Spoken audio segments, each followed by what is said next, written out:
مبسملا و محمدلا و مسلیا و مسلما۔ السلام علیکم ورحمۃ اللہ وبرکاتہ۔ آپ احباب کا یہاں پہ تشریف لانا مرحبا۔ آج عثمان غنی رضی اللہ عنہ کے حوالے سے ہمارا پہلا دن ہے۔ ہمارا آج کا موضوع ہے عثمان رضی اللہ عنہ وہ کون ہیں، ان کی کیا شخصیت ہے، رسول اللہ صلی اللہ علیہ وسلم سے ان کا کیا نظام و مرتبہ ہے۔ عثمان رضی اللہ عنہ ایک بہترین قسم کی دعا فرمایا کرتے تھے، اللہم احیینی سعیدہ و امتنی شہیدہ۔ اے اللہ مجھے زندگی سعادت والی عطا کرنا، مجھے موت شہادت والی عطا کرنا۔ اگر میں اپنے 5 دن کے کورس کا خلاصہ بتاؤں تو یہ 2 جملے ہیں۔ میں ابتدا آپ کے سامنے اس انداز سے رکھوں کہ اللہم احیینی سعیدہ، اے اللہ میں عثمان تو اس سے یہ طلب کرتا ہوں میری زندگی سعادت والی بنانا۔ و امتنی شہیدہ، ہر کسی نے اللہ کو جان دینی ہے، میری آپ تک جان آنے کا خوبصورت طریقہ یہ ہو کہ شہادت ہو، اگلا آپ کی وجہ سے مجھے مارے، اگلا جو دشمن میرا بنے نا، اے اللہ عثمان کی وجہ سے عثمان کا نہ بنے، اے اللہ تیری ذات کی وجہ سے وہ میرا دشمن بنے۔ اس کو بھی پھر ہم لذت میں لیں گے۔ جس طرح وہ علی المرتضیٰ رضی اللہ عنہ رب تعالیٰ کی محبت میں یہ بات ارشاد فرمایا کرتے تھے کہ میں علی یہ بات چاہتا ہوں کہ گرمیوں کے لمبے سخت شدت کے دن ہو اور علی روزے سے ہو، اور جب پیاس تڑ پائے مجھے رب یاد آئے۔ تو یہ بھی ان کی ایک خوبصورتی ہے۔ تو اسی طرح عثمان غنی رضی اللہ عنہ کی شان مبارک بھی یہی ہے۔ ان کا اصل نام ہے عثمان۔ ان کے کئی اور بھی القاب ہیں جن میں کونیتیں بھی ہیں۔ کونیت میں ابو عامر بھی ان کو کہتے تھے، ان کو ابو عبداللہ بھی کہتے تھے۔ ابھی اسلام نہیں لائے تھے تو اس وقت ان کی جو کونیت تھی وہ ابو عامر سے مشہور تھی۔ پھر جب یہ عام الفیل کے 6 سال ایمان لے کر آتے ہیں، پیدائش ہوتی ہے ان کی، پھر اس کے بعد نبی علیہ الصلوۃ والسلام کی دعوت کے بعد یہ مسلمان ہوتے ہیں، تو وہاں پر ان کا ایک بہترین قسم کا اور بھی لقب پڑا ابو عبداللہ۔ شادی کی بنیاد پہ ان کا جو بیٹا پیدا ہوا تھا عبداللہ، اس کی بنیاد پہ ان کی کونیت رکھی گئی تھی حضرت ابو عبداللہ رضی اللہ تعالیٰ عنہ۔ حضرت عثمان نے جب اللہ رب العزت سے عرض کیا، اے اللہ زندگی سعادت والی عطا کرنا، تو میں یہ خود سوچ رہا تھا کہ سعادت میں کون کون سی باتیں آتی ہیں۔ میں نے خود اپنی ذہن میں یوں ترتیب بنائی کہ کون کون سی بات سعادت میں آتی ہے، وہ ساری میری سوچ کی باتیں عثمان غنی میں شامل ہیں۔ مثلا سعادت میں یہ بات ہے کہ رب تعالیٰ کسی کو ہدایت عطا فرمائے۔ ابو بکر صدیق کی بہترین قسم کی تبلیغ کے ذریعے سے عثمان غنی مسلمان ہوتے ہیں، ہدایت یافتہ ہوتے ہیں۔ سعادت کے لیے یہ بھی بات ہوتی ہے کہ ان کا جو خاندان ہو وہ بہترین اعلیٰ اور عمدہ ہو۔ مکہ کے اندر 2 بہت بڑے قبائل سمجھے جاتے تھے، ایک کا نام بنو ہاشم ہے، ایک کا نام بنو امیہ ہے، اور 2 مشہور قبائل میں یہ ایک قبیلے بنو امیہ میں سے تھے رضی اللہ تعالیٰ عنہ۔ سعادت میں تیسری بات یہ آتی ہے کہ جہاں پہ مرد کا رشتہ ہو وہ رشتہ بہت اعلیٰ ہو، وہ رشتہ زبردست و بہترین ہو، اور عثمان کو ایک نہیں 2 بیٹیاں رسول اللہ صلی اللہ علیہ وسلم کی ملی ہیں، یہ بھی ایک بہترین ترتیب۔ پھر اس کے بعد دنیاوی اسٹیٹس کے حساب سے دیکھیں، اللہ رب العزت نے اسے بہترین مال عطا کر رکھا ہو۔ عثمان غنی رؤسائے مکہ میں سے شمار ہوتے تھے، رب تعالیٰ نے ان کو بڑا بہترین قسم کا مال عطا فرما رکھا تھا۔ یہ تو میں اپنے موقع پہ انشاءاللہ آپ کے سامنے اس حوالے سے بات رکھوں گا۔ مال کے ذریعے سے حضرت عثمان نے رب تعالیٰ سے اخلاص کی بنیاد پہ جنت خریدی ہے۔ کئی ایسے مقامات ہیں رسول اللہ صلی اللہ علیہ وسلم عثمان غنی کے بارے میں ارشاد فرماتے ہیں، اے عثمان تو جنتی، اے عثمان تو جنتی، اے عثمان تو جنتی۔ حضرت عثمان کی سعادت کے لیے یہ بات اگر ہم دیکھیں کہ عثمان وہ شخصیت ہیں، اپنے ابو کی طرف سے بھی یہ رسول اللہ صلی اللہ علیہ وسلم کے رشتہ دار بنتے ہیں، اپنی امی کی طرف سے بھی رسول اللہ صلی اللہ علیہ وسلم کے رشتہ دار بنتے ہیں۔ کیسے؟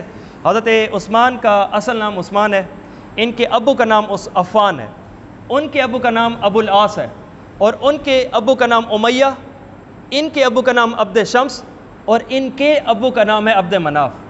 اور یہ جو عبد مناف ہیں یہی ہی جد امجد رسول اللہ صلی اللہ علیہ وسلم کے بنتے ہیں۔ کیسے؟ یہ عبد مناف حضرت عثمان کے جد امجد 5ویں نمبر پہ بنتے ہیں، 5ویں نمبر کے جد امجد دادا، یہی دادا رسول اللہ صلی اللہ علیہ وسلم کے بھی ہیں۔ کیسے؟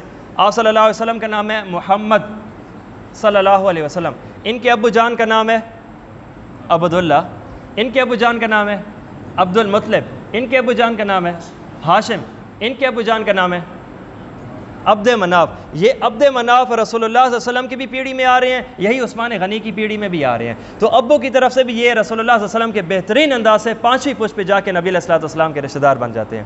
ایک رشتہ سعادت کے حوالے سے۔ دوسری بات، صرف یہاں پہ سعادت آ کر رکتی نہیں ہے، یہیں سے تو شروع ہوتی ہے۔ والدہ محترمہ کی طرف سے بھی رسول اللہ صلی اللہ علیہ وسلم کے رشتہ دار بنتے ہیں۔ کیسے؟ ان کی امی کا نام ہے عروہ، اور ان کی امی کے ابو کا نام یعنی عثمان کے نانا جان کا نام قریظ بنتا ہے، اور ان کے ابو کا نام ربیعہ، ان کے ابو کا نام حبیب، اور ان کے ابو کا نام عبد شمس، اور ان کے ابو کا نام عبد مناف بنتا ہے۔ یہ عبد مناف وہ خوبصورت پیڑھی ہے، یہیں سے نبی علیہ الصلوۃ والسلام کو بھی جا کے ملتی ہے، اور یہیں سے حضرت عثمان کے والد والدہ کی طرف سے بھی ملتی ہے۔ یہ دوسرا بہترین رشتہ ماں کی طرف سے، باپ کی طرف سے۔ تیسری بات بھی ہے جو سعادت کے طور پہ شمار ہوتی ہے، کون سی؟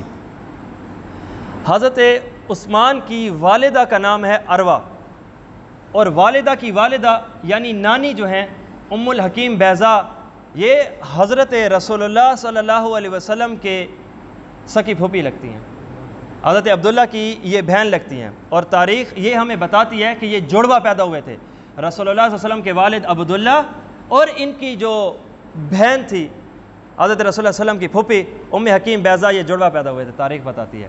تو یہ تیسرا رشتہ بھی اس حوالے سے نبی علیہ الصلوۃ والسلام سے جا کر مضبوط ہوتا ہے۔ اور صرف ادھر بات کم نہیں ہوتی، اس سے بڑی آگے آئی ہے۔ عثمان غنی رضی اللہ تعالیٰ عنہ وہ ہیں، ہم تو ان کی ایک کونیت سے واقف ہیں جن کو ذو النورین کہتے ہیں، اور ذو النورین ان کا جو لقب ہے وہ بھی رسول اللہ صلی اللہ علیہ وسلم کی طرف سے دو صاحبزادیاں نبی علیہ الصلوۃ والسلام کی سگی صاحبزادیاں ہیں، بیٹیاں ہیں، ڈاٹرز، یہ عثمان غنی رضی اللہ عنہ کے نکاح میں آتی ہیں۔ دراصل رسول اللہ صلی اللہ علیہ وسلم کی 4 شہزادیاں ہیں، 4 صاحبزادیاں ہیں، ایک کا نام حضرت زینب ہے، رقیہ، ام کلثوم اور فاطمہ رضی اللہ تعالی عنہن۔ یہ جو پہلی صاحبزادی تھی حضرت زینب، یہ حضرت ابو العاص جن کا اصل نام لقیت، رسول اللہ صلی اللہ علیہ وسلم کی جو زوجہ محترمہ حضرت خدیجہ الکبریٰ ہیں، یہ ان کے بھانجے ہیں، ان کے ساتھ نبی علیہ الصلوۃ والسلام نے رشتہ فرمایا تھا۔ اور جو دوسری اور تیسری رقیہ اور ام کلثوم ہے رضی اللہ تعالیٰ عنہ، ان دو کا نکاح رسول اللہ صلی اللہ علیہ وسلم نے حضرت عثمان سے فرمایا تھا۔ اور چوتھی لخت جگر ہے حضرت فاطمہ الزہرا ہیں، ان کا نکاح سیدنا علی المرتضیٰ رضی اللہ تعالیٰ عنہ سے ہوتا ہے۔ تو یہ اتنے بڑے سعادتوں کے کام ہیں کہ عثمان مانگتے جا رہے ہیں، اللہ رب العزت عطا کرتے جا رہے ہیں۔ اور ذو النورین کے حوالے سے 2 اور بھی القاب ہیں جو ان کے لفظوں کے ساتھ ملتے جلتے ہیں، لیکن وہ ہم کم ہی جانتے ہیں۔ ایک ہے ذو الہجرتین، دوسرا ہے ذو البشارتین، اور تیسرا تو ہم جانتے ہیں ذو النورین۔ ذو النورین کہنے کی جو اصل وجہ ہے، نبی علیہ السلام کی 2 شہزادیاں ہیں، حضرت عثمان کے نکاح میں آ جاتی ہیں۔ اور جو ذو الہجرتین ہے، اس کا مطلب یہ ہے کہ یہ ایک ایسا شخص ہے جس نے 2 ہجرتیں کی ہیں۔ نبی علیہ الصلوۃ والسلام نے دعوت دی، کچھ لوگ اپنے بنے، کچھ لوگ مخالف بنے، مخالف اپنوں کو تکلیف دینے لگے۔ اس تکلیف کی بنیاد پہ چند ایک اصحاب تھے، انہوں نے اجازت چاہی، یا رسول اللہ ہم یہ جگہ چھوڑ دیتے ہیں، اگر آپ کی اجازت ہو کہیں دوسری جگہ جا کے ہم توحید کے نعرے کو زندہ باد کہیں گے۔ تو نبی علیہ الصلوۃ والسلام نے بھی ان کو اجازت دے دی۔ ایک جگہ جس کا نام اتھوپیا، جن کا نام حبشہ ہے، آج کے زمانے میں اس کو اتھوپیا کہتے ہیں۔ سیدنا عثمان غنی رضی اللہ تعالیٰ عنہ نے بھی وہاں پہ ہجرت فرمائی تھی، اور نہ صرف انہوں نے اور اصحاب پیغمبر نے بھی فرمائی تھی۔ اور یہاں پر جو انہوں نے ہجرت فرمائی صرف اکیلے نہیں کی، بلکہ نبی علیہ الصلوۃ والسلام کی جو شہزادی بیٹی حضرت رقیہ دوسرے نمبر پہ ہے، حضرت عثمان کے ساتھ ان کا نکاح ہو چکا تھا۔ یہ عثمان اپنے گھر والوں کو ساتھ لے کر ہجرت فرماتے ہیں، اور یہ کائنات میں رسول اللہ صلی اللہ علیہ وسلم کی زندگی مبارک میں یہ پہلا امتی جوڑا تھا جس نے اپنے گھر والوں کے ساتھ دین کی خاطر ہجرت کی ہے۔ جب یہ ہجرت فرمانے لگے تھے، رسول اللہ صلی اللہ علیہ وسلم کو یہ بات معلوم ہوئی، آقا علیہ الصلوۃ والسلام نے یہ بات واضح طور پر ارشاد فرمائی، انبیاء کے بعد خصوصاً جن میں حضرت ابراہیم ہیں، حضرت لوط ہیں، حضرت موسیٰ ہیں، ان کے بعد امتیوں میں جس شخص نے دین کی خاطر سب سے پہلے اپنے گھر والوں کو لے کر ہجرت کی ہے نا، اسے عثمان غنی کہتے ہیں۔ اس وجہ سے ان کو ذو الہجرتین کہتے ہیں۔ اور تیسری بطور جو لقب ہے وہ ہے ذو البشارتین، یعنی 2 خوشخبریوں والا۔ اب 2 خوشخبریاں ان کو کب ملی، کس موقع پہ ملی، کیسے ملی؟ ایک موقع یہ ہے، رسول اللہ صلی اللہ علیہ وسلم ہجرت فرماتے ہیں، مکہ سے مدینہ تشریف لے جاتے ہیں، تو وہاں پہ ایک ہی مدینے کا میٹھے پانی کا ٹھنڈا ٹھار بہترین اعلیٰ عمدہ کنواں تھا جس کا نام تھا بئر روما، اور بدقسمتی سے وہ ایک یہودی کی ملکیت ہے، اور وہ اس پانی کو بیچتا تھا۔ باقی صحابہ جہاں پہ مفت تھا وہاں پہ جانا پسند نہیں کرتے تھے، پانی کھارا، اور جہاں پہ میٹھا ہے تو یہاں پہ تکلیف کی شدت یہ ہے کہ پیسے سے خریدا جاتا ہے۔ تو نبی علیہ الصلوۃ والسلام کو انہوں نے آ کر شکایت کی، یا رسول اللہ معاملہ کیا ہے؟ تو نبی علیہ الصلوۃ والسلام نے جس مجلس میں خود عثمان غنی رضی اللہ عنہ موجود ہیں، نبی علیہ السلام نے ارشاد فرمایا جو بیر روما خرید کر مسلمانوں میں وقف کر دے نیری جنت ہے، نقد میں اسے جنت کی بشارت دیتا ہوں۔ عثمان غنی یہ مجلس میں بات سنتے ہیں، اٹھ کر چلے جاتے ہیں یہودی کے پاس، یہودی کو جا کر کہتے ہیں کہ یہ بیر روما بیچنا چاہتے ہو مجھ پہ؟ اس نے کہا میں کیوں بیچوں، میرے ہی تو بہترین قسم کی یہاں پہ روزگاری چلی ہوئی ہے، میرا یہ کنواں پانی بھی دیتا ہے اور یہ مجھے پیسے بھی دیتا ہے، سارے لوگ یہاں پہ آتے ہیں پانی پیتے ہیں اور مجھے پیسے دیتے ہیں، تو یہ میری بہترین طریقے سے پیاس بھی بجھاتا ہے اور اعلیٰ طریقے سے میری معیشت کا ذریعہ بھی ہے۔ تو عثمان غنی نے یہ دیکھا، تو عثمان تو صرف جنت کے خریدار ہیں نا، جنت کو چاہنے والے ہیں نا، نبی علیہ السلام کے فرمان کو آگے رکھنے والے تھے۔ انہوں نے یہ کہا کہ چلو تم اگر اتنے پیسے پہ نہیں تو اتنے گراف پیسے پہ بیچنا چاہتے ہو؟ کہا نہیں، چلو اتنے پہ نہیں تو پھر اتنے پہ، ہوتے ہوتے 10 گنا زیادہ قیمت دے کے اس یہودی کو راضی کر لیا۔ اور یہودیت کے مزاج میں ہی 2 نمبری پائی جاتی ہے، یہودیت کا مذہب ہی پیسہ ہے، تو وہ سارا کا سارا بہک گیا۔ اس نے کہا اے عثمان اب تمہاری پیشکش بھی بڑی اعلیٰ قسم کی ہے، اور دوسری طرف سے یہ ملنے والے پانی کی بنیاد پہ جو پیسہ ہے اسے بھی نہیں چھوڑنا چاہتا، تو بہترین انداز سے میں نظام یہ کرنا چاہتا ہوں کہ میں اسے آدھ و آدھ بیچتا ہوں۔ اس آدھ و آدھ کے بیچنے کی صورتحال یہ بنے گی، ایک دن تم اپنی ملکیت میں رکھنا اور بیچنا چاہو تو بیچ دینا، اور دوسرے دن آئیں گے میرے پاس، وہ میرا دن ہوگا اور میں پانی کو بیچوں گا۔ تو حضرت عثمان رضی اللہ عنہ نے فرمایا ٹھیک ہے میں اس بات پہ راضی ہوں۔ یہ خریدتے ہیں یہاں پہ، اور نبی علیہ السلام کی خدمت میں آ کے عرض کرتے ہیں یا رسول اللہ آپ سمیت جو صحابہ کرام پانی کی شدت سے تکلیف میں تھے میں نے اسے خرید لیا ہے اور میں مسلمانوں کے لیے وقف کرتا ہوں۔ تو نبی علیہ السلام نے یہاں عثمان کو دیکھ کے فرمایا اے عثمان تیرے لیے جنت نقد معاملہ۔ اور اس موقع پہ عثمان غنی رضی اللہ عنہ کے مال کو نبی علیہ السلام نے اپنا مال اس انداز سے ارشاد فرمایا او صحابہ کرام کی جماعت تمہیں مبارک ہو کہ یہ کنواں اب ہم نے خرید لیا ہے، خریدا عثمان نے ہے، محنت عثمان کی ہے، آفر عثمان کی تھی، پیسہ عثمان کا تھا، لیکن اس موقع پہ نبی علیہ السلام ارشاد فرما رہے ہیں کہ او مسلمانوں مبارک ہو کنواں ہم نے خرید لیا ہے۔ اس سے پتہ چلا یہ وہ مبارک مال ہے جو رسول اللہ پہ لگتا ہے، اللہ پہ لگتا ہے، اور کمائی عثمان کی، ملکیت عثمان کی، لیکن محبت کا اظہار نبی علیہ السلام اپنی نسبت سے کرتے ہیں۔ اور یہ محبت کا اظہار ایک دوسری جگہ بھی نبی علیہ السلام نے فرمایا ہے۔ جب ہجرت فرما کے نبی علیہ السلام مدینہ تشریف لے گئے تھے، مسجد نبوی کو جہاں پہ انہوں نے تعمیر فرمانا چاہی تو فرمایا یہ کس کی جگہ ہے؟ کہا یہ 2 یتیم بچے ہیں سہل اور سہیل، یہ ان کی ہے۔ تو ان کے جو چچا جن کی وہ کفالت میں تھے انہوں نے کہا یا رسول اللہ ایسے مفت دیتے ہیں؟ کہا مفت نہیں، میں محمد عربی جو سب سے بڑی یہاں پہ بنیاد رکھنا چاہتا ہوں نا وہ مال سے رکھنا چاہتا ہوں، مال کی بنیاد پہ خریداری، پھر اس کے بعد یہ نظام رکھوں گا۔ تو اس پر انہوں نے کہا یا رسول اللہ جیسے آپ چاہیں۔ تو ابو بکر صدیق کو حکم فرمایا اے ابو بکر آ گیا اور ان کو پیسے دو۔ جب پیسے دے دیے گئے، جب یہ نظام چل پڑا تو نبی علیہ السلام نے صحابہ کرام کی طرف متوجہ ہو کے خوشخبری دیتے ہوئے ارشاد فرمایا مسلمانوں مبارک ہو کہ یہ ہم نے زمین خرید لی ہے۔ تو کبھی اظہار محبت اس انداز سے بھی ہوتا ہے۔ تو نبی علیہ السلام نے یہاں پہ بیر روما کے حوالے سے یہ فرما دیا۔ تو ذل بشارتین کی بات کر رہا تھا کہ 2 موقع پہ حضرت عثمان غنی رضی اللہ عنہ کی جنت کی خوشخبری ملی ہے۔ ایک موقع تو یہ ہے، پھر اس کے بعد نبی علیہ السلام نے اعلان فرمایا کہ سب کو وقف ہے، عثمان نے بھی فرمایا کہ سب کو وقف ہے۔ سب کو وقف کا مطلب یہ ہے کہ سارے کے سارے آئیں، اور مسلمان یہودی تک بھی، عیسائی تک بھی آ کے اس کو میں سے مفت پانی لے کر جائیں۔ تو اب ایک دن تو آتا تھا یہاں سے عثمان کے دن میں مسلمان بھی مفت پانی بھر جاتے تھے اور یہودی بھی آ کے مفت پانی بھر جاتے تھے۔ اب مذہب ان کے ساتھ ہے لیکن نفع تو ان کے ساتھ ہے، وہ عثمان کے دن میں ہی آ کے پانی بھر جاتے تھے۔ اب جب یہودی کا دن آتا تھا بالکل خاموشی ہے، کوئی آتا ہی نہیں ہے۔ اسے جب پتہ چلا کہ عثمان نے اتنی بڑی سخاوت کا انداز کر رکھا ہے کہ انہوں نے اتنا بھاری برکم رقم بھی مجھے دی ہے اور وصول بھی نہیں کر رہے اور اس کی بنیاد پہ انہوں نے مفت قرار دے دیا ہے، تو اس پر وہ یہودی خود عثمان کے پاس آیا۔ اب پہلا آدھا حصہ تو عثمان نے خریدا ہے، اگلا بچا ہوا آدھا حصہ یہودی خود پیشکش کر رہے، آفر کر رہے، اے عثمان مناسب سمجھے تو میں یہ بھی آدھا دن کا بیچتا ہوں، یہ بھی تمہارا ہو پڑا۔ تو حضرت عثمان نے فرمایا نہیں اب ایسے نہیں، ہوں منہ منگی موت نہ ہو سی۔ اب انہوں نے کہا کہ اب اگر تم آدھا کنواں آدھے دن والا نظام یا باقی اگلے دن والا جو نظام ہے وہ بیچنا چاہتے ہو، بیر روما کے ساتھ ساتھ حدیقہ روما بھی ہے، وہاں پہ ایک بہترین قسم کا باغ تھا، میں یہ بھی ساتھ خریدنا چاہتا ہوں۔ بھائی یہ کیوں خریدنا چاہتے ہو؟ کل تک تو اے عثمان تمہاری چاہت صرف کنویں کی تھی۔ کہا اب محبت رسول میرے دل میں اور بھی بڑھ گئی ہے، میں یہ چاہتا ہوں نبی علیہ السلام جو بیر روما پہ آئیں گے پانی پینے کے لیے تشریف فرما ہوں گے تو کس جگہ بیٹھیں گے، تو وہ میں ساتھ کا جو بہترین قسم کا باغ ہے وہ بھی خریدنا چاہتا ہوں۔ تو اس پہ اس نے کہا کہ ٹھیک ہے آپ مجھے قیمت دیں اور یہ ساری نظام کر لیں۔ تو یہ وہ موقع تھا کہ اس پر نبی علیہ السلام نے ان کو خوشخبری دی، تو ذل بشارت ہو گئے۔ اب دوسری خوشخبری، اسلام کا آخری غزوہ ہے جسے غزوہ تبوک کہتے ہیں، انتہا کی گرمی ہے، انتہا کی تکلیف کا معاملہ ہے۔ قرآن پاک میں سورۃ التوبہ میں اس میں اللہ رب العزت نے واضح طور پہ کھولا۔ میرا 2 گھنٹے کا مستقل غزوہ تبوک پہ بیان بھی ہے، نیٹ پہ اپلوڈ ہے، دوست آپ سننا چاہیں تو وہیں پہ سن سکتے ہیں۔ تو وہاں پہ بڑی شدت تھی، بڑا انداز تھا۔ تو ادھر نبی علیہ الصلوۃ والسلام ہے کہ ان کے پاس مال کی کوئی ترتیب نہیں ہے، اب جانا بہت وہ رومن امپائر سے ٹکرانا ہے، 30,000 کا لشکر ہے مسلمانوں کا، بدلے میں جن کے ساتھ ٹکرانا ہے وہ لاکھوں کی تعداد میں ہیں، اور آج تک تو عرب کے ساتھ لڑائی ہے۔ یہ پہلا اور آخری موقع تھا صحابہ کرام کا نبی کی مبارک زندگی میں کہ جہاں پہ ایک ریاست دوسری ریاست سے ٹکرا رہی ہے، اور 1000 کلومیٹر سے زیادہ، سینکڑوں کلومیٹر سے زیادہ بڑھ کے ایک بہترین قسم کا سفر تھا اور ریگستانی سفر تھا۔ تو یہاں پہ نبی علیہ الصلوۃ والسلام نے پہلے ہی ارشاد فرما دیا تھا، وہ لوگوں ہم نے تبوک کی طرف جانا ہے۔ عام طور پہ نبی علیہ الصلوۃ والسلام کا انداز یہ نہیں ہوتا تھا، وہ اعلان نہیں فرماتے تھے اور یہ نہیں بتاتے تھے کہ ہم نے کس جگہ جا کے لڑنا ہے، لیکن اس بار کا غزوہ اتنا سخت، اتنا متشدد تھا کہ اس کی بنیاد پہ نبی علیہ السلام نے پہلے ہی بتا دیا تھا۔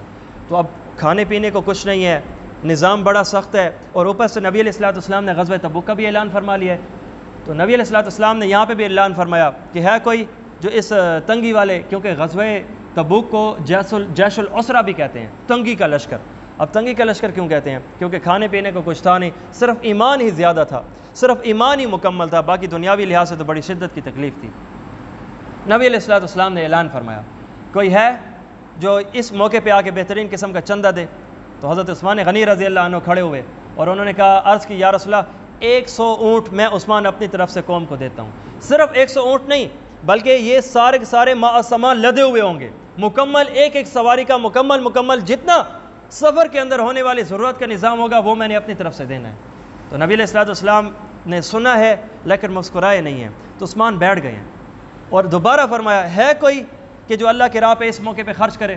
تو دوبارہ عثمان غنی اٹھتے ہیں کہ دیکھو میں نے آفر تو کیا ہے، نبی علیہ الصلوۃ والسلام ابھی مسکرائے نہیں ہیں، یعنی نبی کی ابھی بھی ضرورت ہے، نبی علیہ السلام کی ابھی بھی چاہت ہے۔ دوبارہ اٹھے اور پہلے سے زیادہ، یا رسول اللہ اس بار کا دوبارہ میں آپ کے سامنے عرض کرتا ہوں کہ 200 اونٹ سامان سمیت میں اللہ کی راہ میں دیتا ہوں۔ نبی علیہ الصلوۃ والسلام مسکرائے نہیں ہیں۔ اب عثمان کو تو نبی علیہ الصلوۃ والسلام کی مسکراہٹ چاہیے نا، تو اب دوبارہ عثمان بیٹھتے ہیں، دوبارہ نبی علیہ الصلوۃ والسلام ارشاد فرماتے ہیں۔ تو اس کے اوپر دوبارہ بھی جب نظام نہ چلا تو تیسری بار دوبارہ عثمان کھڑے ہوئے، یا رسول اللہ اب اس بار 300 اونٹوں کا لشکر سامان کے ساتھ میں اللہ کی راہ میں دیتا ہوں، اور صرف اتنا نہیں، اس سے بڑھ کے 1000 دینار بھی میں اللہ کے راستے میں دوں گا۔ اور 1000 دینار، ایک دینار کتنا ہوتا ہے؟ سونے کے سکے کو کہتے ہیں، اور اگر 10 سے تقریباً زیادہ ہو جائے تو وہ 7.5 تولے سونا بنتا ہے۔ اور اگر آپ اس حوالے سے انداز لگائیں، حساب لگائیں کہ 1000 دینار ایک سونے کے بہترین سکے کو کہتے ہیں، عثمان غنی نے نبی علیہ الصلوۃ والسلام کے پاس آ کر پیش کر دیا۔ اور یہ 1000 سکے جب نبی علیہ الصلوۃ والسلام کے پاس اس موقع پہ جمع ہوتے ہیں تو اپنے ایک ہاتھ مبارک سے نبی علیہ الصلوۃ والسلام دوسرے ہاتھ میں یوں ٹٹول رہے ہیں اور ارشاد فرما رہے ہیں، اے عثمان آئندہ کے بعد تو گناہ بھی کرے گا تو اللہ ثواب لکھے گا۔ کیا شخصیت ہے!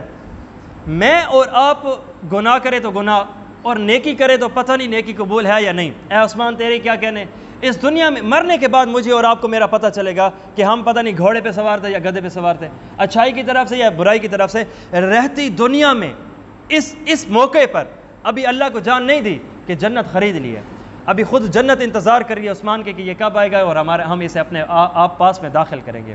تو یہ اس وجہ سے یہ 2 موقع تھے جس کی بنیاد پہ حضرات ان کو ذوالبشارتین کہتے ہیں۔ یہ 2 بہترین قسم کے حضرت عثمان کے حوالے سے موقع تھے۔ ذوالنورین بھی ہیں، ذوالہجرتین بھی ہیں، ذوالبشارتین بھی ہیں، اور ساتھ یہ ہے کہ نبی علیہ الصلوۃ والسلام کی 2 بیٹیاں، ان کے نکابیں بھی ہیں۔ آپ یہ محسوس کریں گے کائنات انسانیت میں، مسلمانوں میں عثمان غنی میں چند ایک ایسی خصوصیات پائی جاتی ہیں، میں یہ بڑی جرأت سے جملہ بولتا ہوں، چند ایک خصوصیات میں عثمان غنی ابو بکر صدیق سے بھی بڑھ کے ہیں۔ ابو بکر صدیق افضل البشر بعد الانبیاء ہیں، 100% ہیں، لیکن علمی زبان میں جسے جزوی فضیلت کہتے ہیں، چند ایک معاملات میں عثمان غنی ابو بکر صدیق سے بھی آگے آپ کو نظر آئیں گے۔ مثال کے طور پہ نبی علیہ السلام، آدم علیہ السلام سے لے کر کائنات جب فنا ہوگی قیامت کی صبح تک، وہ صرف ایک شخص ہے جس نے نبی کی 2 صاحبزادیاں اپنے نکاح میں یکے بعد لے کے رہی ہوں۔ نبی نے اپنی بیٹی نبی کو دی ہو، یہ تو بنتا ہے، جیسے کہ حضرت شعیب علیہ السلام نے حضرت موسیٰ علیہ السلام کو اپنی صاحبزادی حضرت صفورہ نکاح میں دی تھی۔ ایک نبی ایک بیٹی امتی کو دے، یہ تو بنتا ہے، جیسے کہ ہمارے سامنے سیدنا علی المرتضیٰ کی و فاطمہ الزہرا سلام اللہ علیہا و رضی اللہ عنہ کی بہترین مثال ملتی ہے۔ لیکن کسی نبی نے کسی صحابی کو بیک وقت اعلان فرما کے یکے بعد دیگرے 2 بیٹیاں نکاح میں دی ہوں، وہ صرف ایک عثمان غنی ہے۔ گویا میں اس بات کو اس انداز سے آپ کے سامنے پیش کروں، کل قیامت کا دن ہو، رب تعالیٰ کے فرشتے اعلان کریں کہ اللہ کی راہ میں شہید ہونے والے افراد کون ہیں، تو لاکھوں میں افراد اٹھیں گے۔ میں اگر یوں کہوں کہ فرشتے کل قیامت کے دن اعلان کریں کہ اللہ کا قرآن سینے میں سمو لینے والے حافظ قرآن ذرا اٹھیں، تو مسلمانوں کی لاکھوں کی تعداد، ہزاروں اور کھربوں کی تعداد ہوگی جو اٹھے گی۔ لیکن اگر فرشتے نے کل قیامت کے میدان میں آدم سے لے کر قیامت کی صبح تک آنے والے افراد میں کھڑے ہو کر یہ اعلان کیا کہ وہ شخص کھڑا ہو جس نے یکے بعد دیگرے 2 بیٹیاں اپنے وقت کے نبی کی اپنے نکاح میں لی ہوں، تو عثمان کے سوا آگے پیچھے دیکھو گے تو کوئی کھڑا نہیں ہوگا۔ بڑی شان ہے ان کی، اللہ رب العزت نے اس انداز سے ان کو ترتیب چلائی۔ اچھا، اور ایک مزے کی بات، رسول اللہ صلی اللہ علیہ وسلم ارشاد فرماتے ہیں، میں نے جس کی بچی اپنے نکاح میں لی ہے یا جس کو اپنی بچی نکاح میں دی ہے، ہر بار جاء بہ جبرائیل، اللہ کی طرف سے جبرائیل آئے ہیں اور آ کے فرمایا یا رسول اللہ یہاں پہ نکاح کر لیجئے، یا رسول اللہ اپنی بیٹی یہاں پہ نکاح میں دے دیجئے۔ گویا اس حوالے سے یہ بتاؤں کہ یہ اللہ رب العزت کا حکم تھا کہ اے محمد عربی، بیٹیاں تو ہم نے تجھے دی ہیں، نکاح میں عثمان کو دینی پڑیں گی۔ رقیہ بھی دی ہے، ام کلثوم بھی دی ہے۔ گویا دوسرے الفاظ میں یہ کہوں کہ باقیوں کے لیے تو جبرائیل علیہ السلام 1 مرتبہ اترے ہیں، لیکن عثمان کے لیے 2 مرتبہ اترے ہیں۔ آسمان میں ان کا چرچا ہے بہترین انداز سے، چونکہ خرچہ جو زمین پہ ہے رسول اللہ پہ ہے، پھر چرچا تو ہونا ہے، اب چرچا آسمانوں پہ اس انداز سے بہترین طریقے سے ہوا ہے۔ اور دوسری بات میں آپ کو ایک بات سمجھا دوں، یہاں پہ عثمان بدل گئے تھے، عثمان نعوذ باللہ برے تھے، عثمان کا ایمان کامل نہیں تھا، نعوذ باللہ عثمان کے دل کے اندر نفاق یا اس جیسا کوئی معاملہ، یہ اگر باتیں چلیں صرف سمجھداری کی بنیاد پہ، ایک دلیل تمام دعووں کے اوپر کافی ہے۔ سنیے کیسے۔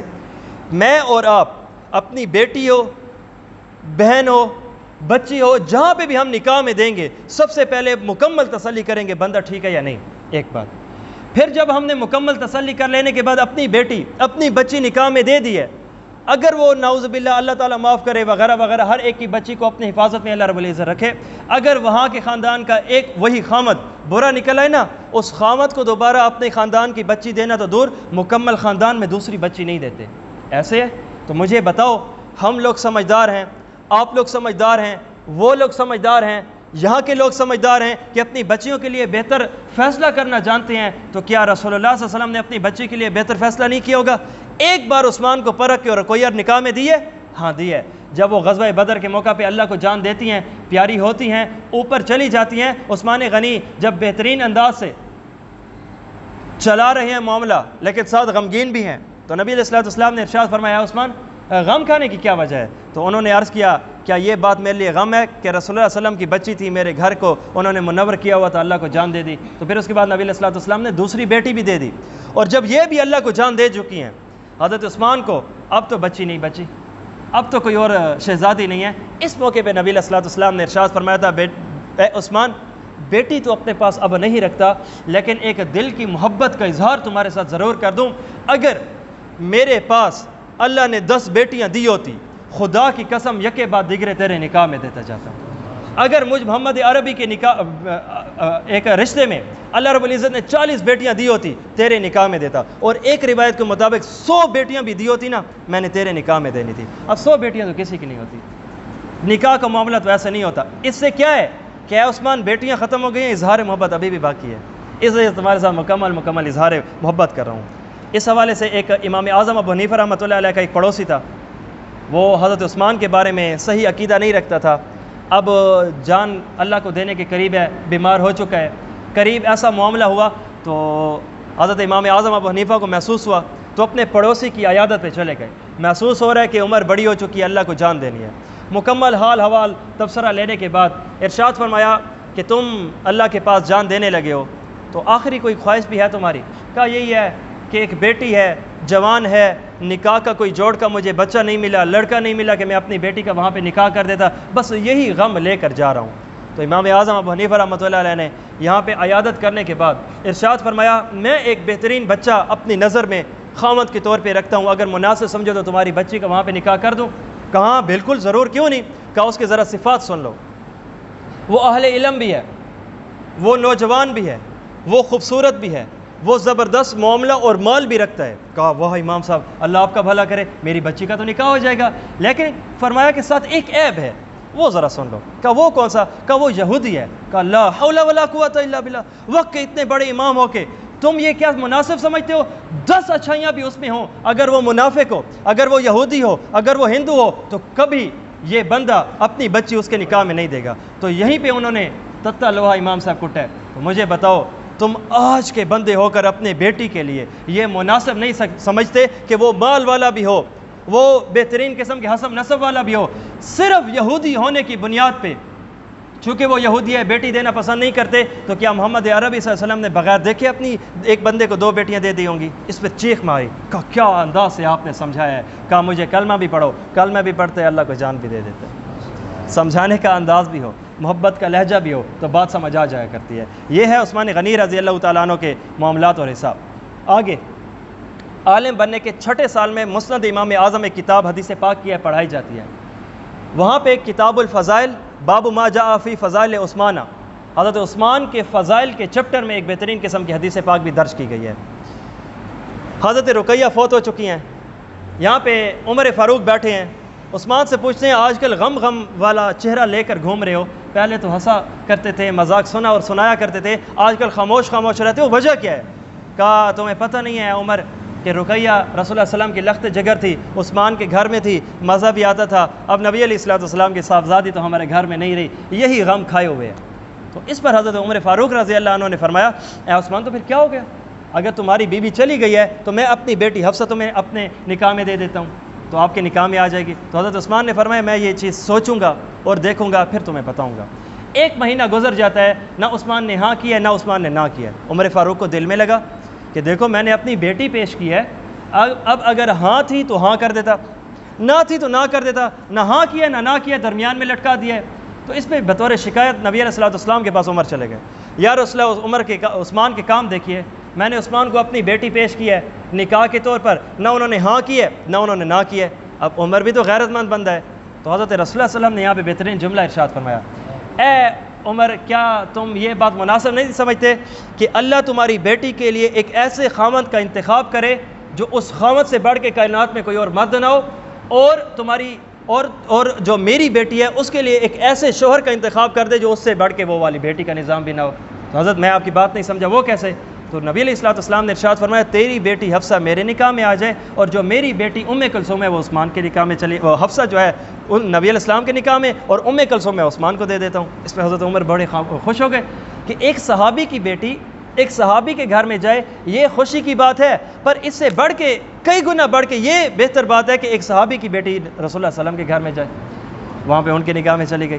تو اس پہ حضرت عثمان کے پاس جب یہ نظام چلا، حضرت عمر کو پتہ چلا، تو عمر نے آ کے بطور گلہ عثمان سے بات کرنا چاہیے کہ دیکھو میں نے تمہیں آفر کی تھی، اگر ہاں کرنا تھا تو ہاں کر لیتے، نہ کرنا تھا تو نہ کر لیتے، لیکن تم نے مجھے سیدھا جواب نہیں دیا۔ ابو بکر صدیق کو بھی عمر فاروق نے یہ بات کی تھی۔ تو اس پر حضرت عثمان کہنے لگے اے عمر تمہیں بات یہ پتہ ہے، یہ بات مجھے پہلے سے پتہ تھی کہ رسول اللہ صلی اللہ علیہ وسلم نے تمہاری بیٹی حفصہ اپنے نکاح میں لینی تھی، اور میں اس مجلس میں بیٹھا تھا، تو جب تم نے مجھے اپنی بیٹی پیش نکاح کے طور پر کی تو اس وقت میں نے یہ بات مناسب نہیں سمجھی کہ میں نے نبی علیہ السلام کا راز کھولنے والا بنوں، کہ اگر میں یہ بات بتا دیتا، کیونکہ ابھی تم نے نبی علیہ السلام نے نہیں بتایا تو میں کیسے بتا سکتا ہوں، یہ تو نبی علیہ السلام کا بہترین راز ہے، تو راز رسول اللہ تو صحابہ کرام نہیں کھولا کرتے، تو اس کی بنیاد پہ وہ ایک فضیلت بھی ثابت ہو گئی۔ اچھا اس سے ایک اور بات بھی سمجھ آئی، باپ ہو اپنی بیٹی کا رشتہ خود لے کر جائے یہ عیب نہیں ہے۔ یہ جب میں مطالعہ کر رہا تھا میرے ذہن میں یہ بات آئی ہے، ہمارے معاشرے میں کیا ہے کہ لڑکے والے چل کے جائیں گے لڑکی کے پاس، لیکن اگر لڑکی کا باپ خود اگر کسی کو آفر پیش کرے تو یہ عیب سمجھا جاتا ہے۔ آج کے اس مجلس میں، مبارک مجلس میں یہ بات سیکھ کر جائیں، اگر کوئی باپ ہو اپنی بیٹی خود پیش کرے عیب نہیں ہے، اگر عیب ہوتا تو عمر کیسے کرتے، اگر عیب ہوتا تو نبی علیہ السلام روک نہ دیتے۔ تو اس سے پتہ چلا، اور دوسری بات نبی علیہ السلام نے خود کلثوم حضرت عثمان کو پیش کیا ہے، تو یہ عیب کا معاملہ نہیں ہے، یہ ایک تہذیب کا معاملہ ہے، کسی علاقے میں کیا رسم ہوتی ہے اور کسی علاقے میں کیا رسم ہوتی ہے۔ حضرت عثمان غنی رضی اللہ عنہ کی ایک اور فضیلت بھی، حضرت عثمان غنی کاتب وحی بھی تھے، آج جو میرے پاس قرآن پاک موجود ہے، ان کو کئی صحابہ کرام نے لکھا ہے۔ لکھنے والوں میں ایک بہترین شمار حضرت عثمان غنی رضی اللہ عنہ کا بھی ہوتا ہے۔ حضرت عثمان کے جو والد تھے عفان، یہ حضرت رسول اللہ علیہ وسلم کے اعلان نبوت سے پہلے ہی اللہ کو پیارے ہو گئے تھے، اور جو ان کی والدہ تھی حضرت عثمان کے ایمان لانے پر وہ ابتدا میں تو تھوڑی سی ناراض ہوئیں، لیکن بعد میں انہوں نے ناراضگی بھی زائل کی، ختم کی، اور ایمان بھی لے کر آئے، اور وہ بھی مشرف اسلام ہوئی تھی۔ اور نبی علیہ السلام نے جب اعلان نبوت فرمایا تھا تو نبی علیہ السلام کی 2 بچیاں نکاح کے اندر تھیں ابو لہب کے۔ تو جب پتہ چلا تو ابو لہب نے اپنے 2 بچوں کو بلایا، کہا کہ میں باپ اس وقت تک تمہارے ساتھ راضی نہیں ہوں گا جب تک کہ محمد عربی صلی اللہ علیہ وسلم کی بیٹی کو تم طلاق نہ دے دو۔ تو انہوں نے جا کے طلاق دے دی، اور ابھی رخصتی نہیں ہوئی تھی، تو اس کی بنیاد پہ انہوں نے طلاق دی۔ تو دین کی خاطر جب یہ تبلیغی احباب کہتے ہیں نا کہ نبی علیہ السلام کی بچیوں کو طلاق تک دی گئی، یہی بنیاد تھی، اور انہوں نے اعلان نبوت پہ یہ والا معاملہ چلایا تھا۔ جی آگے یہ بات محدثین میں ایکسپرٹ آف دا حدیث، نبی علیہ السلام کی حدیث کے ماہرین ہیں، وہ اتفاق اس بات پہ رکھتے ہیں کہ حضرت عثمان غنی رضی اللہ تعالیٰ عنہ ابتدائی اسلام میں اسلام لانے والے تھے۔ اب سوال یہ کہ کب اسلام لے کر آئے؟ تاریخ الخلفاء کی روایت کے مطابق عثمان غنی رضی اللہ تعالیٰ عنہ 4تھے نمبر کے مسلمان بنتے ہیں، 4تھے نمبر کے صحابی رسول ہے۔ جب دنیا میں 5واں کوئی مسلمان نہیں تھا نا، اس وقت جو آخری درجہ تعداد کے حساب سے جہاں پہ بنتا ہے وہ عثمان غنی رضی اللہ عنہ کی شان ہے، اور یہ ابو بکر صدیق رضی اللہ عنہ کی محنت کے اوپر اسلام لے کر آئے تھے۔ یہ بھی ان کی ایک بہترین ترتیب کے ساتھ، بلکہ روایات الگ الگ ہیں کہ کون سب سے پہلے ایمان لے کر آیا۔ حضرت خدیجہ کے بارے میں بات آتی ہے، علی المرتضیٰ کے بارے میں بھی بات آتی ہے، ابو بکر صدیق کے بارے میں بھی بات آتی ہے، اور زید بن حارثہ غلام کے بارے میں بھی آتی ہے۔ تو تطبیق یعنی جوڑ کے حساب سے یہ بات کی جاتی ہے کہ اگر عورتوں کے حوالے سے کوئی پوچھے تو خدیجہ الکبریٰ پہلے ایمان لائی، اور اگر غلاموں کے حوالے سے کوئی پوچھے تو زید بن حارثہ پہلے ایمان لے کر آئے، اور بچوں کے حوالے سے کوئی بات کرے تو علی المرتضیٰ پہلے ایمان لے کر آئے، اور مردوں کے حوالے سے کوئی بات کرے تو کہہ دینا کہ ابو بکر صدیق سب سے پہلے ایمان لے کر آئے۔ اور 4تھے نمبر پہ حضرت عثمان غنی ہیں جو بہترین انداز سے اسلام لے کر آتے ہیں، اور صرف اسلام نہیں لائے، مارے بھی کھائی ہیں، تکلیف بھی صحیح ہے۔ باپ تو اللہ کو جان دے چکا ہے، چچا کے پاس ہے، اور چچا نے اتنا مارا حتیٰ کہ گھر سے نکال دیا، کہا یا اسلام لے آؤ یا ہمارے ساتھ گھر میں رہو، کہا اسلام قبول ہے، تیرا گھر نہیں، چھوڑ دیتا ہوں۔ تو انہوں نے گھر کو چھوڑا تھا اور اسلام ہی کی خاطر چھوڑا تھا۔ اچھا، ان کا تھوڑا سا میں حلیے کے اوپر بھی بات کر لوں۔ ان کا جو حلیہ ہے یہ بڑے خوبصورت تھے، جس طرح یوسف علیہ السلام کا حسن تو مشہور ہے، عثمان غنی بھی تاریخ کی مستند کتابوں میں یہ بات آتی ہے کہ یہ بڑے خوبصورت تھے، وجاہت والے چہرے والے تھے، گندمی ان کا رنگ تھا، معتدل ان کی جو بہت لمبا یا کو سبوں گٹکا آنکھوں ایویں نہیں، بلکہ معتدل ان کی بہترین قد تھی، اور داڑھی ان کی بہترین گھنی تھی، اور جسم ان کا پرگوش تھا، اور نمایاں شخصیت تھی پلس نمایاں چہرہ تھا۔ نبی علیہ السلام نے بچی ان کو نکاح میں دی، اور حضرت اسامہ بن زید کو کھانا دیا کہ عثمان کے پاس لے کر جاؤ، میری بچی بھی وہاں پہ بھوکی ہوگی۔ تو جب ان کو جا کے دیا تو اسامہ بن زید دوبارہ آئے، نبی علیہ السلام نے پوچھا کہ میرے داماد عثمان اور میری بچی کیا کر رہے تھے؟ کہا یا رسول اللہ اکٹھے بیٹھے تھے، بس سے باتیں کر رہے تھے۔ تو حضرت اسامہ بن زید کو نبی علیہ السلام فرماتے ہیں مجھے بتاؤ تم نے کیا ان کے چہرے کی طرف متوجہ ہوئے تھے، دیکھا تھا؟ یا رسول اللہ ضرور دیکھا تھا میں، اسامہ بن زید نے فرمایا کیا ان سے بڑھ کے بھی کسی خوبصورت چہرے کو دیکھا ہے؟ اسامہ کہتے ہیں کہ اللہ کی قسم جب یہ نبی علیہ السلام نے جملہ بولا نا، میرا یکا یک توجہ مکمل گئی، اور میں نے یہ فیصلہ کیا خدا کی قسم سب سے بہترین خوبصورت جوڑا، سب سے بہترین خوبصورت شکل والے بھی یہی ہیں۔ یہ طبقات ابن سعد کی روایت کے مطابق ہے، ان کا ایک یہ انداز ہے۔ اور آپ کو پتہ ہے اسامہ بن زید کون ہے؟ اسامہ بن زید یہ وہ صحابی رسول ہیں، یہ بیٹا بھی رسول اللہ کا پیارا ہے، اس کا باپ بھی رسول اللہ کا پیارا ہے۔ اور ایک مرتبہ ابن عمر حضرت عمر کے بیٹے کے ساتھ ان کی اوپر نیچے ہوئی تو انہوں نے جا کے کہا کہ نبی علیہ السلام کو ابو جان آپ شکایت کر کے آئیے۔ کہا او عمر کے بیٹے عبداللہ تجھے خبر ہے میں کس کی شکایت کروں؟ جو بیٹا بھی رسول اللہ کا پیارا ہے اسامہ، جس کا باپ زید بھی پیارا ہے۔ نبی علیہ السلام نے اپنی آخری دنوں میں انہی کو جھنڈا دے کر بھیجا تھا کہ تم نے غزوے پہ جانا ہے، اور 17 سال کی عمر کا یہ لڑکا تھا تقریباً، اور اس وقت ان کی قیادت میں ابو بکر صدیق جیسے بزرگ صحابی رسول معتاد مقتدی بن کے چل رہے ہیں، عمر فاروق، عثمان غنی اور علی المرتضیٰ جیسے جید دیگر باقی صحابہ کرام جو بہترین اکابرین میں سے تھے ان کی قیادت میں لے کر چل رہے تھے، یہ ان کے سپہ سالار تھے، گویا اس وقت کے چیف آف آرمی اسٹاف تھے۔ اور ان کے بابا جان، آپ ان کا اگر واقعہ دیکھیں نبی علیہ الصلوۃ والسلام ہیں، سفر طائف ہے مکمل، میرا اس کے اوپر بھی 1 گھنٹے کا بیان ہے۔ حضرت زید نبی علیہ الصلوۃ والسلام کے ساتھ اس وقت سفر میں تھے، سفر ہجرت میں تو ابو بکر صدیق تھے، اور یہاں پہ نبی علیہ الصلوۃ والسلام کے ساتھ حضرت زید بن حارثہ تھے رضی اللہ تعالیٰ عنہ۔ آخری بات کر کے میں بات مکمل کرتا ہوں۔ حضرت عثمان کے چند ایک ارشادات بھی ہیں، بڑے خوبصورت قسم کی انہوں نے باتیں کی ہیں۔ پہلا ارشاد، 4 میں آپ کے سامنے باتیں رکھ کے بات ختم کرتا ہوں، کہ جو بندہ دنیا سے محبت کرے گا اس کا دل مایوسی اور غموں سے بھرتا جائے گا، اور جو بندہ آخرت سے پیار کرے گا یا آخرت کا غم دل میں پالے گا، خدا کی قسم چہرہ بھی روشن ہوگا، دل بھی روشن ہوگا اور غموں سے خالی ہوتا جائے گا۔ اور یہ بات تو حدیث پاک کے مفہوم میں ہے، کیونکہ 2 محبتیں اس دل میں اکٹھی نہیں بیٹھ سکتی۔ اگر لاؤ گے دنیا، آخرت نکلتی جائے گی، اور اگر لاؤ گے آخرت تو دنیا نکلتی جائے گی۔ تو ایک ہی اس کے اندر 2 چیزیں جمع نہیں ہو سکتی۔ اور ارشاد فرمایا، جو بندہ دنیا چھوڑ دیتا ہے وہ خدا کا پیارا ہو جاتا ہے، اور جو بندہ گناہ چھوڑ دیتا ہے وہ فرشتوں کا بھی پیارا ہو جاتا ہے، اور جو بندہ طمع، لالچ ختم کر دیتا ہے، یہ وہ شخص ہوتا ہے جو دنیا میں مسلمانوں کا بھی پیارا ہو جاتا ہے۔ کیا خوبصورت انداز! اگر دنیا چھوڑو تو خدا کا پیارا، گناہ چھوڑو تو فرشتوں کا پیارا، اور اگر طمع اور لالچ کسی سے چھوڑو تو آپ مسلمانوں کی نگاہوں میں بھی اعلیٰ بن جاؤ گے۔ کیا انداز ہے جی ان کی ایک زبردست باتوں میں سے۔ اور فرمایا 4 کام ایسے ہیں جو بالکل بیکار اور فضول ہیں۔ نمبر 1، ایک ایسا علم جس کے اوپر تم عمل نہ کرو، مثلا پتہ ہے کہ جھوٹ حرام ہے لیکن پھر بھی بولو، اب پتہ ہونے کا کیا فائدہ۔ دوسرا، کہ ایک ایسا مال جو تم خرچ نہ کرو۔ تیسرا، ایک ایسی دنیا سے بے رغبتی، یعنی تم دنیا کو تو کہہ دو، لوگوں کو تو کہہ دو مجھے دنیا کی کوئی پرواہ نہیں ہے، لیکن اس کے ذریعے سے کما دنیا ہی رہے ہو، اس کا بھی کوئی فائدہ نہیں ہے۔ اور اسی طرح ایک بندہ بہت لمبی عمر پائے اور لمبی عمر میں بھی اللہ کو راضی نہ کر پائے، یہ بڑی عمر کا ملنا فضول ہے، ایسے مال کا ملنا فضول ہے، ایسی زہد دنیا کا ملنا فضول ہے، اور ایسے علم کا ملنا فضول ہے۔ اللہ نے قرآن پاک میں یہود کے علماء کے بارے میں ارشاد فرمایا، لو کانوا یعلمون، اے کاش کہ یہ جانتے۔ تو اللہ رب العزت، یا اللہ یہ آپ یہود کے علماء کے بارے میں کہہ رہے ہیں اے کاش کہ جانتے، حالانکہ علماء تو وہ ہوتے ہیں جو جانتے ہیں۔